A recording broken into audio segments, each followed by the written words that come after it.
Halo guys, welcome back to Korea Remit bersama orang Korea yang betul. Oke, polo-polo kembali lagi dengan konten Swindler. Kali ini aku membawakan cerita bukan masalah perselingkuhan, tapi sebuah akibat ketika seseorang menjalin hubungan dengan orang yang kurang baik. Jadi kayaknya ini sangat ngena khususnya untuk anak-anak yang masih berada di usia kuliah atau yang baru mulai kerja. Oke, langsung kita mulai video hari ini. Tokoh kali ini orangnya tidak banyak, kita perlu kenal dua orang saja sebenarnya, yaitu putri bernama Sena dan juga mamanya. Oke, cuman dua orang.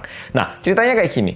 Sena merupakan anak putri teladan. Yang dimaksud dengan anak putri teladan ini apa? Buat polo-polo yang punya mama kan sering bilang gini, "Nak, kamu itu kok beda sama anaknya teman mama. Anaknya teman mama ini loh belajar pinter, cakep, ndak pacaran, ndak aneh-aneh. Kamu ini kok nakal banget." Nah, Sena ini adalah anak yang kayak anaknya teman mama itu tadi. Dia ini teladan banget, belajar juga selalu rajin, cakep juga iya, nggak pernah melakukan hal-hal yang aneh. Pokoknya anaknya ini baik banget. Saking pinternya, Sena ini nggak pernah ikutan les ataupun kursus-kursus, tapi dia ini berhasil masuk ke universitas ternama di Korea. Jadi orang tuanya pun sangat bangga dan juga sangat percaya dengan anak putrinya. Nah, seperti yang udah aku sampaikan barusan, anak putrinya ini keterima di sebuah universitas ternama di Seoul. Akhirnya dia pindah ke Seoul karena mereka ini bukan orang yang tinggal di kota Seoul. Sena pindah ke Seoul dan di situ dia tinggal sendiri di one room. Ya, tempat yang mirip kayak tempat tinggalku dulu yang di Korea, yang ada jemuran di belakang itu. Sena tinggal di situ sendiri dan yang lebih kerennya lagi, Sena ini dia tinggal di situ, dia itu cuma minta uang bulanan untuk bayar tempat kos-kosan. Sisanya Sena ini kerja part-time dan menggunakan uang yang dia hasilkan sendiri selagi belajar di universitas ternama. Jadi Sena ini benar-benar anak yang sangat teladan dan tidak pernah merepotkan orang tuanya. Pokoknya bisa dibilang anak yang sempurna banget gitu. Nah, anaknya udah mulai belajar dan sesekali mamanya juga telepon, "Sena, kamu kabarnya gimana? Di situ baik-baik aja kan? Kamu cukup tak uangnya? Part-time sendiri nggak capek tak?" Sena pun selalu bilang, "Ma, nggak apa-apa. Mama kirimin uang kos saja udah lebih dari cukup buat aku. Aku nggak mau ngerepotin mama dan papa." Anaknya itu benar-benar udah teladan dan bahkan juga sangat berbakti kepada orang tuanya. Nah, setelah belajar di situ sekitar sudah 6 bulan, ya sekitar udah 1 semesteran gitu, Sena tiba-tiba telepon ke mamanya, "Ma, semesterku yang kali ini udah mau selesai. Aku tak balik ke rumah ya, daripada aku di sini sendiri," gitu. Mamanya seneng. Iya, Sena, kamu kesini ya." Mamanya masak. Kalau misalnya di Indonesia masak rendang, masak nasi goreng, nasi kuning, tempe goreng, gorengan, buah. Pokoknya semua udah disiapkan untuk menyambut putrinya yang udah belajar dan juga kerja part-time di kota Seoul sendiri. Semuanya udah disiapkan dan gak lama setelah itu ada yang ngebel. Ting dong, dibuka. Anak putrinya di situ, Sena. "Ma, aku udah pulang." Tapi anaknya ini terkesan kayak agak capek dan terkesan nggak kayak dulu. Anaknya dulu itu ceria banget, murah senyum. Sekarang anaknya kayak kesannya itu beda banget. Nah, melihat itu mamanya mikir, oh mungkin anaknya kecapean atau gimana. Jadi yo nggak terlalu menghiraukan ekspresinya. Nah, pas anaknya mau diajak masuk, tiba-tiba ada cowok lain di belakangnya. Kaget mamanya. "Loh, siapa ini?" Sena bilang, "Ma, sebenarnya ini pacarku." Oke, nggak masalah ngajak pacar, tapi kok nggak bilang-bilang, apalagi pacarnya ini kan datang dari Seoul ya toh, pasti datang udah jauh-jauh, kenapa nggak dikabarin dulu?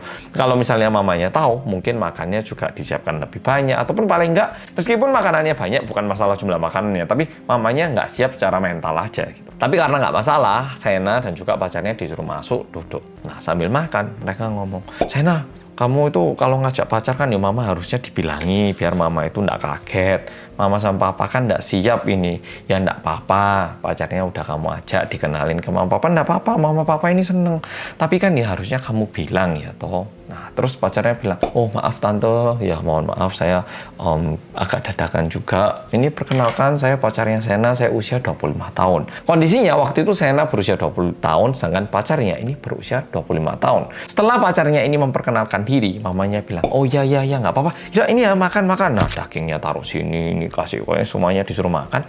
Putrinya kayak makan pakai sumpit 2 kali.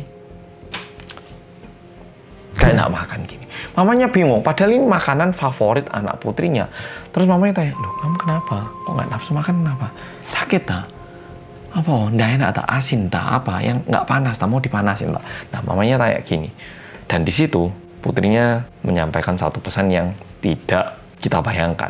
Putrinya bilang, "Ma, sebenarnya aku hamil, Ma." Mamanya dengar itu tentu sangat kaget karena putrinya baru berusia 20 tahun, baru saja keterima di universitas ternama.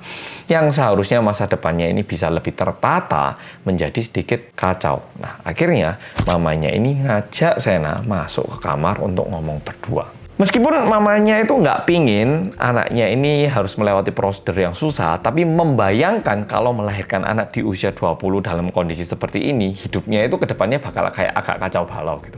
Sehingga mamanya bilang, "Sena, mumpung anak kamu masih belum besar, aborsi aja Sena. Ini buat kamu Sena. Mama nggak bisa membiarkan kamu melahirkan anak kayak gini. Hidup kamu pasti berantakan Sena. Jangan Sena, dengar mama aja." Sena dengarkan itu memberi reaksi seperti ini. "Nggak Ma, aku udah memutuskan kok untuk melahirkan anak ini. Ya, aku mau melahirkan." Mamanya di situ udah teriak-teriak, "Jangan Sena, Mama nggak bisa bayangkan kalau kamu harus melahirkan anak. Kamu nggak tahu tah, hidup itu kayak kancing di baju. Kamu salah ngancing satu kali, ke bawah itu pasti salah terus. Hidupmu sekarang ini lo baru mau mulai. Kalau udah masang kancingnya salah, ke depannya bakal pasti udah kacau balau. Jangan Sena." Nah, mamanya sama Sena ngomong kayak gini, tiba-tiba pacarnya membuka pintu kamarnya dan berlutut. "Tante, saya tahu ini pasti mengagetkan dan mengejutkan Tante, Om, dan semuanya. Tapi saya janji, saya akan bertanggung jawab. Saya akan melakukan yang terbaik untuk Sena dan juga anak kita, Tante. Mohon Tante." Mamanya tetap tidak mengizinkan dan mulai hari itu Sena tidak diizinkan untuk melanjutkan kuliah dan terus-menerus disuruh tinggal di rumahnya. Dengan tujuan mamanya itu pingin membujuk alias kayak mengubah pikiran Sena biar anaknya ini tidak dilahirkan gitu. Anaknya dibujuk bulan pertama, bulan 1,5, terus dibilangi, "Kamu jangan lahirkan, mending diaborsi gini. Tapi putrinya tetap gigih dengan keinginannya untuk melahirkan anak. Mungkin karena cinta banget sama pacarnya atau gimana. By the way, pacarnya nggak tinggal bareng, pacarnya balik gitu. Dan karena tiap hari mamanya bilang kayak gitu, akhirnya hubungan antara Sena dengan mamanya pun jadi mulai tidak baik. Dan Sena pun mulai melontarkan kata-kata yang kurang nyaman. Sena juga bilang gini ke mamanya, "Ma, by the way, Mama kok kayak gitu sih ke aku? Mama kan juga nikah lagi sama Om ini tanpa izin aku. Kok aku mau melahirkan anak Mama bilang kayak gitu sih?" Mamanya marah balik. "Kamu ini berani-beraninya bilang kayak gitu, hah? Mama ini berusaha biar hidup kamu itu makin lancar. Enggak, biar hidup kamu itu jadi nggak karu-karuan kayak gini." Sena yang mendengarkan itu bilang seperti ini. "Oh, jadi hidupku udah nggak karu-karuan, Ma. Oke, Ma. Anak yang nggak karu-karuan ini bakal menghilang dari mata Mama. Udah, puas, Ma." Nah, Sena bilang kayak gitu. Dan keesokan harinya, ya tetap berulang seperti itu sekitar 1-2 minggu ke depan. Jadi udah masuk kayak bulan kedua. Suatu pagi, mamanya bangun, Sena nggak kelihatan di rumah. Dan Sena ternyata menghilang selama 5 bulan. Dan bersama dengan itu, mamanya pun tentunya jadi sangat khawatir karena Sena tidak bisa dihubungi. Udah gitu, ini juga berarti Sena udah mengandung selama 7 bulan. Alias anaknya sudah mendekati waktu untuk dilahirkan. Karena mamanya juga lumayan khawatir, akhirnya mamanya pun juga mulai mencari di mana keberadaan anak putrinya. Nyoba pergi ke universitas, juga teman-temannya bilang nggak tahu kemana, ke tempat part-time-nya pun nggak ada. Pokoknya dicariin, tempat tinggal juga nggak ada. Dan karena putrinya nggak bisa dicariin, mamanya nyoba nyari pacarnya ini.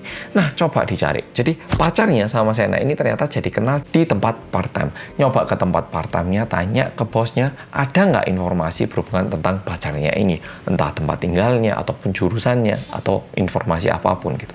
Tapi sayangnya informasi yang ditemukan pun sama sekali tidak membantu, alias nemu alamatnya tapi udah nggak tinggal di situ. Pergi ke kuliah ternyata dia juga udah DO dari sekolahnya. Nah, karena mamanya ini udah benar-benar tidak bisa menghubungi anak putrinya, mamanya ini akhirnya nyoba pergi ke kantor detektif swasta. Nah, disampaikanlah semua ini ke kantor detektif swasta. Kantor detektif swasta yang mendengarkan ini juga bisa merasakan betapa seriusnya kondisi ini. Karena nggak lama lagi putrinya bakal melahirkan anak ya toh. Dan satu hal lagi yang bikin khawatir, terkesan anak putrinya ini nggak punya uang yang cukup, jadi takutnya melahirkannya itu di tempat yang jelek ataupun mungkin nggak ke rumah sakit, takutnya kayak gitu. Detektif swasta yang mendapatkan tawaran kerja seperti ini akhirnya mengiyakan dan coba mencari di mana keberadaan Sena dan juga pacarnya. Mereka juga mulai keliling kuliah, temennya, pokoknya semua ditanyai, bahkan ke rumah orang tua pacarnya. Tapi orang tuanya pun malah bilang, kenapa nyari anak putra saya? Dari mana ini? Kenapa? Anak saya ada ini dah, bikin onar lagi dah. Saya udah nggak kontak sama anak putra saya itu udah nggak karu-karuan. Kenapa kesini? Ada masalah sama anak saya. Mendengarkan itu, detektif swasta pun jadi tahu kalau si cowok ini bisa dibilang udah lumayan amburadul hidupnya. Jadi bilang ke orang tuanya, oh nggak apa-apa, kita cuma nyari aja. Barangkali tahu nomor HP-nya. Makasih ya. Nah, pergi. Dan detektif swasta ini mencari keberadaan si Sena ini sekitar 1 hingga 1,5 bulan. Sehingga bisa dibilang Sena ini udah melahirkan atau udah sangat mendekati dengan tanggal kelahiran anaknya. Dan di tengah-tengah itu tiba-tiba ada yang telepon ke HP-nya detektif swasta ini. Diangkat. Halo, ini detektif swasta, ini dari siapa? Halo Pak, ini saya temannya Sena. Kemarin kan Bapak nyari-nyari Sena. Kebetulan minggu lalu itu Sena ulang tahun Pak. Nah, saya selamatin dan terus saya bilang saya mau ngirimin hadiah, enaknya dikirim kemana? Dia ngirimkan alamat tempat tinggalnya sekarang Pak. Saya nggak tahu dia tinggal di situ beneran atau tidak, tapi saya mau menginfokan Pak. Detektif swasta yang mendapatkan laporan ini langsung menghubungi mamanya Sena dan pergi ke tempat itu. Ternyata tempat tinggal Sena saat ini adalah sebuah kos-kosan yang ada di pinggirannya Seoul dan bisa dibilang yang basement. Bisa dibilang tempat tinggal yang tergolong cukup murah dan bukan tempat tinggal yang sangat baik untuk seseorang yang lagi hamil. Akhirnya mamanya dan detektif swasta nyoba ngetok pintunya dan ternyata betul yang tinggal di situ adalah Sena. Dan Sena terlihat sangat kurus kayak seseorang yang udah jarang makan dan juga kekurangan gizi gitu. Nah, mamanya peluk, mamanya juga bilang, Sena, maaf ya, mama nggak memahami Sena waktu itu. Maaf banget, kamu kok udah kurus banget. Ayo masuk Sena, ngomong sama mama. Pasti kamu udah capek banget, apalagi kamu melahirkan anak. Nah, masuk mereka semua. Mamanya, detektif swasta, sama Sena masuk ke rumahnya. Tapi dilihat, di rumahnya Sena ini nggak kayak rumah yang ada anaknya. Botol minum bayi juga nggak ada. Peralatan yang dibutuhkan untuk merawat bayi juga nggak ada. Popok juga nggak ada. Kayak, loh, mana sih bayinya? Nggak ada bayinya, oke lah, mungkin lagi dibawa sama suaminya. Tapi kok nggak ada peralatannya, mainan juga nggak ada. Mulai mikir ya, toh. Mamanya tanya, Sena, tapi kok nggak kelihatan sih bayi sama peralatannya? Suamimu mana? Di situ, Sena menjawab seperti ini. Ma, sebenarnya pacarku udah kabur, Ma. Dan karena secara ekonomi kita juga nggak berkecukupan, anaknya udah aku adopsi, Ma. Jadi aku udah tinggal di sini sendiri selama beberapa bulan terakhir. Sena bilang kayak gitu. Dan tentunya mendengarkan itu mamanya juga jadi sangat sedih. Udah gitu, Sena ini bilang kalau dia melahirkan anaknya itu di rumah, bukan di rumah sakit. Karena saking nggak ada duitnya, dia ini melahirkan anaknya di rumah. Maksudnya di Indonesia pun, kan kebanyakan kita melahirkan di rumah sakit ya loh. Bukannya melahirkan di rumah itu salah, tidak. Memang itu bisa jadi pilihan. Tapi seorang ibu tidak bisa melahirkan anak di rumah sakit karena nggak punya uang, itu kan pasti merupakan suatu perasaan yang sangat menyedihkan ya toh. Jadi putrinya itu saking nggak ada duitnya itu melahirkan anaknya di rumah yang ditinggali saat itu. Nah, karena kondisinya udah gini, mamanya ngajak Sena untuk tinggal bareng lagi di rumah orang tuanya. Nah, akhirnya tinggal di situ bareng dan terkesan masalahnya ini udah beres. Tapi 2 bulan setelah itu, mamanya sama Sena ini datang lagi ke kantor detektif swasta dan meminta bantuan kepada detektif swasta. Detektif swastanya bingung, loh, kenapa? Yang mau dicari apa? Di situ, mamanya menyampaikan perasaannya Sena. Jadi gini, kemarin setelah Sena melahirkan anak, ternyata ada cerita yang nggak disampaikan sejujurnya. Di rumah, setelah saya ngomong-ngomong sama Sena ngaku kalau dia menjual anaknya. Dan ternyata aku baru tahu kalau di Korea ini menjual anak itu ilegal. Aku ngerti menjual anak itu ilegal, tapi pura-pura adopsi dengan menerima uang itu ternyata merupakan sebuah tingkah laku ilegal. Jadi ternyata Sena ini karena nggak punya uang, dia ini menjual anaknya kepada orang lain. Jadi dijual itu bukan demi uang jual anaknya, tapi karena dia nggak sanggup untuk merawat anaknya. Jadi dia memutuskan untuk menjual anaknya kepada orang lain, toh aku nggak sanggup gitu. Nah, terus tanya detektif swastanya, loh, tapi itu tindakan ilegal, kamu tahu nggak?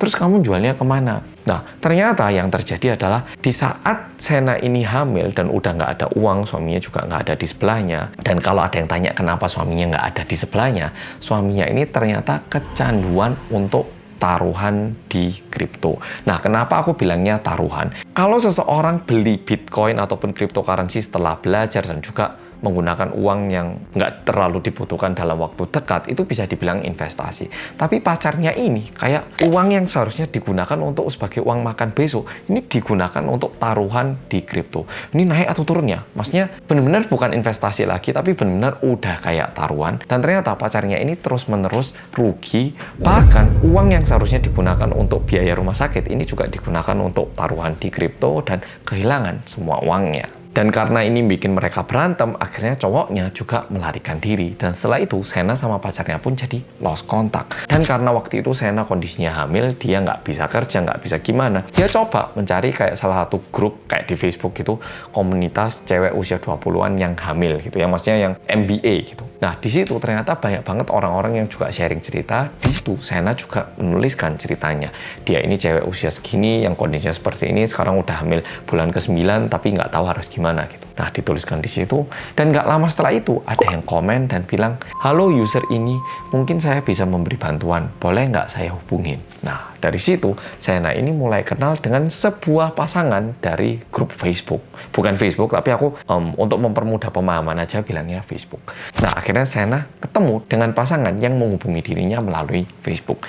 Nah, pasangan yang ditemui oleh Sena ini merupakan pasangan yang ternyata udah mencoba untuk punya anak sendiri, kayak udah mencoba bayi tabung sebanyak 10 kali selama 10 tahun terakhir, tapi nggak sukses-sukses. Dan mereka ini berharap kalau Sena tidak mau merawat anaknya, mereka itu siap untuk mengadopsi anaknya Sena ini. Dan terkesan mereka secara ekonomi juga lumayan mapan dan lebih siap menjadi pasangan orang tua.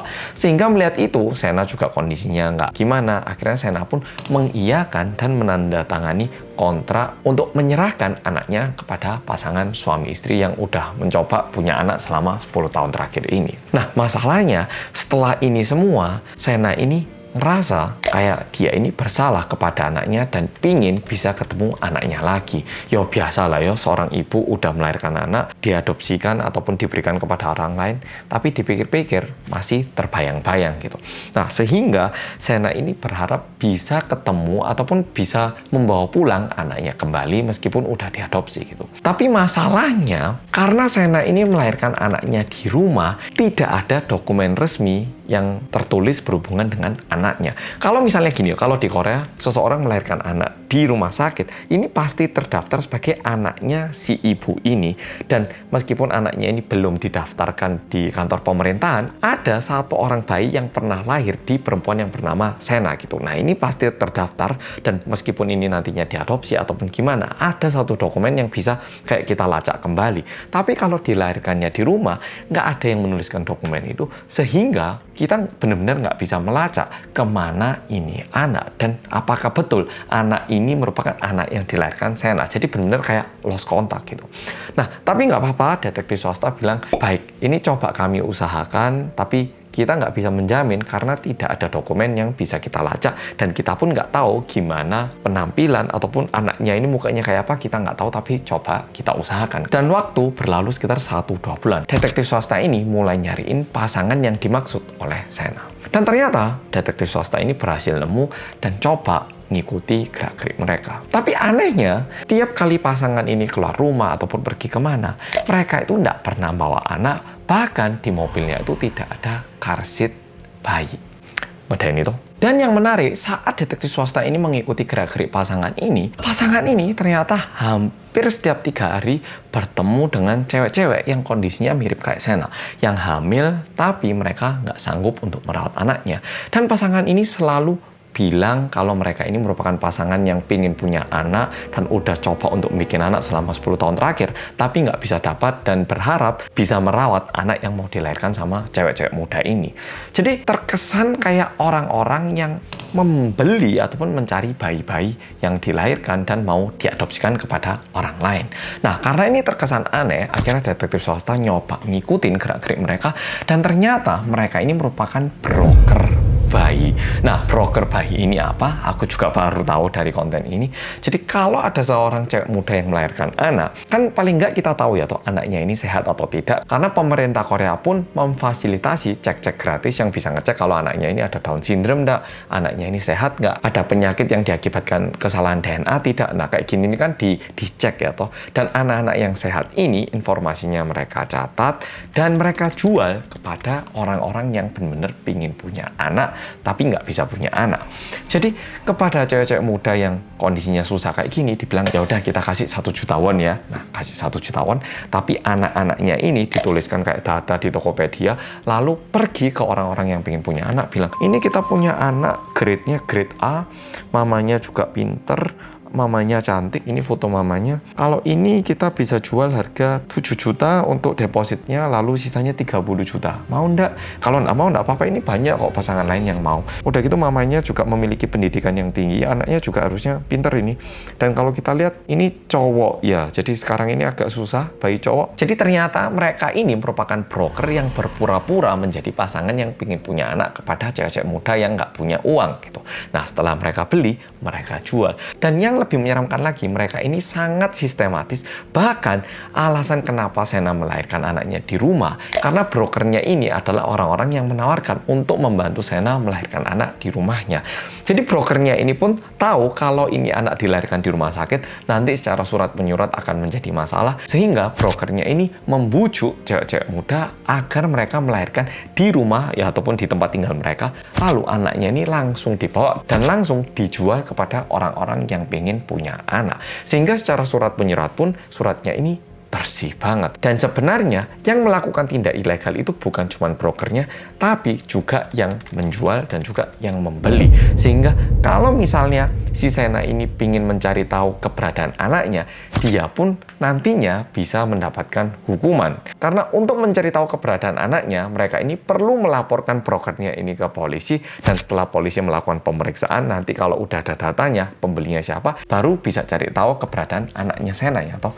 Nah, tapi untuk melakukan ini, Sena harus melaporkan dirinya sendiri kepada polisi dan juga brokernya, dan setelah dia mendapatkan hukuman, baru dia memiliki harapan untuk mencari anaknya gitu. Nah, sehingga sebenarnya ini merupakan suatu hal yang tidak mudah, apalagi bisa jadi Sena mendapatkan hukuman pidana ya toh. Tapi setelah dipikir-pikir, karena Sena ini benar-benar pengen ketemu anaknya, Sena memutuskan untuk melaporkan dirinya sendiri dan juga broker. Dan untungnya di pengadilan tidak memberikan hukuman yang terlalu berat kepada Sena. Sena mendapatkan hukuman penjara 6 bulan tapi dengan pembebasan bersyarat selama 1 tahun. Sehingga selama 1 tahun ke depan, kalau si Sena ini tidak melakukan tindak pidana lainnya, dia tidak akan masuk penjara gitu ya toh. Dan untungnya Sena tidak masuk penjara, namun brokernya ini masuk penjara 2 tahun ya masing-masing, karena mereka satu cowok satu cewek yang berpura-pura menjadi pasangan, masing-masing mendapat hukuman 2 tahun. Namun hingga saat ini terkesan Sena tidak berhasil menemukan anaknya, karena sebenarnya ketika seseorang itu udah melepaskan anaknya dan udah diadopsi sama orang lain, yang menjadi orang tua kan orang tua yang mengadopsi anaknya. Jadi kalau orang tua angkatnya ini tidak mengizinkan Sena untuk bertemu dengan anak kandungnya, ya Sena tidak bisa melakukan apa-apa. Nah, memang kali ini bukan cerita masalah perselingkuhan ataupun cerita yang agak ganas gitu, tapi paling tidak melalui cerita kali ini kita jadi tahu ternyata ada juga orang-orang yang mencari uang di tengah kesusahan orang lain. Ini yang sangat mengejutkan buat aku, dan aku berharap buat polo-polo ataupun siapapun yang saat ini lagi pacaran, yang mau punya anak, sungguhan punya anak itu merupakan sebuah berkat besar. Kalau misalnya kalian ada yang MBA, mending bertanggungjawabkan. Memang hidupmu nggak bakal mudah, bakal susah, tapi mendingan itu dipertanggungjawabkan daripada dijual ataupun diberikan kepada orang lain. Pasti di hati ini ada yang ganjal nantinya. Memang ini merupakan kebebasan, siapalah aku untuk bilang kayak gini, tapi sebagai seseorang yang punya anak, yo aku nggak bisa bayangkan harus ngasih anakku kepada orang lain dikarenakan masalah uang gitu. Dan anak itu kadang mereka itu bukan butuh uang, tapi yang mereka butuhkan adalah waktu bersama orang tua. Tapi tentunya untuk bisa punya waktu dengan orang tua, dibutuhkan juga uang yang cukup, karena kalau nggak ada uang ya pasti semuanya sibuk nyari uang ataupun terus berantem gitu. Oke polo-polo, jadi cerita kali ini sampai di sini. Buat polo-polo yang mungkin ngekos untuk kuliah, hati-hati, jangan main api, bisa jadi kamu ikutan terbakar. Oke, polo-polo, makasih sudah nonton video kali ini dan sampai jumpa di video berikutnya. Dadah.